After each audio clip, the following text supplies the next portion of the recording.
Your girlfriend Kirenai confronted you about talking to other girls. She threatened that she'll get really sad, and you don't want that, right? You explained that you still need to talk with your mom and other girls at work, which she reluctantly understood. She then said anytime she gets down over you talking to girls, then you must hug her. After staring at her quietly, she relented, saying that it's an opportunity to hug her if you want. In the end, she went to the corner and pouted about not even getting a hug from you. After finishing a day at work, Kira and I visited you and seemed unhappy about something. She asks you why you didn't answer her calls all day. If you ignore her, she'll be worried, but you stop her by saying that your phone ran out of charge. You were slightly annoyed by her accusation, explaining that it actually made you anxious not being able to contact anyone all day. Kira and I, feeling guilt, understood your sentiments before timidly saying that her phone is about to run out of battery. So she awkwardly comments that she would like to borrow your charger, but she assumes it's a no. Out on a date with Kira and I, she claimed that you were oogling other women, saying that you liked them more than her, right? You deny her accusation, but she asks for proof that you like her the most. You ask how, and she tells you that 10, no, 100 confessions of love will make it up to her. You begin, but after the first, I love you, Kira and I was a hot mess. As she blushed, she stuttered out that one time is enough. As you were on your phone, Kira and I loomed over you and exclaimed that you were spending too much time doom scrolling. She tells you that you don't need to be on your phone so much, but instead, your eyes should be glued to her, only her. After following Kira and I around the apartment with your eyes never leaving her, she started to crack. Blushing and looking overwhelmed with the attention, Kira and I stopped and, in a feeble tone, told you that you're watching her too much. As you were on a date, you asked a woman for directions. After she left, you noticed that Kira and I seemed to be upset. Questioning her on it, she said that the woman you talked to was staring at you too much, so maybe she'll end her for it. Eventually. Turning to face her, you tell her that what she said isn't nice and you shouldn't even joke about stuff like that. As you told her this, her eyes were locked onto yours. After a brief moment of silence, Kira and I broke into tears. She tried to tell you that she didn't really mean it, she just didn't want any other woman to steal you away. Through her tears, she begs you not to hate her.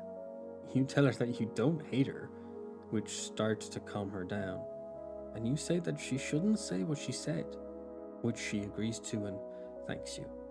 Sorting out the dirty clothes, Kira and I took out your laundry and took a long whiff of your boxers.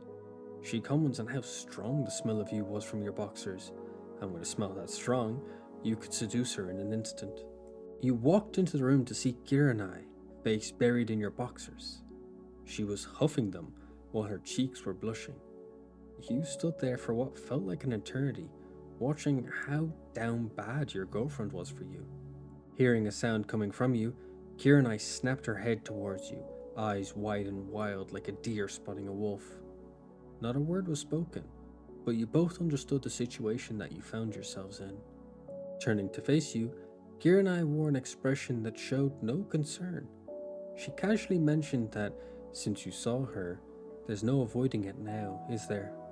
Her facade then broke as she scrambled to explain her situation, saying that it was just an impulsive action, nothing more. She promised that she wasn't a pervert, but you told her that it's all okay and she didn't need to worry. Hearing that, she was quiet for a moment before thanking you for understanding.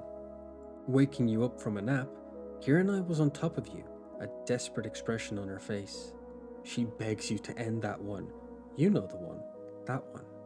She wants you to make them disappear. For her. Please. Shaking you violently, Kirenai questions why you won't end a spider. Why?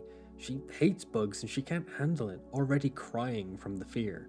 If you won't end its existence, then at least take it outside. After a flood of pleading and tears, you eventually remove the spider that terrorized Kirenai so much. Arriving home from work, you offered Kirenai a cookie. She questioned where you got it, and you explained that a female coworker made them and that you've already had some. Hearing that, Kirenai seemed to shift attitude. Moving up to you, she tells you to vomit them all out right now. She claims that she wants nothing from the coworker in you, as she hates seeing it. Crying and pleading, she explains that you look so ill from eating all the cookies, and it's hard to watch you suffering from overeating all the homemade cookies. You apologize, and she tells you next time just say that you don't like sweets or something to avoid this issue. Kira and I arrived to bed, only to find you fast asleep. She asked you, as you slept, why did you abandon her? Why are you trying to make her feel so lonely? Leaning over you, she decides to forgive you since your face is so cute as you slept. However, it gave her the urge to do some things to you as you were asleep. She ponders her choices, questioning what to do since you have to wake up early and she hates the thought of you waking up.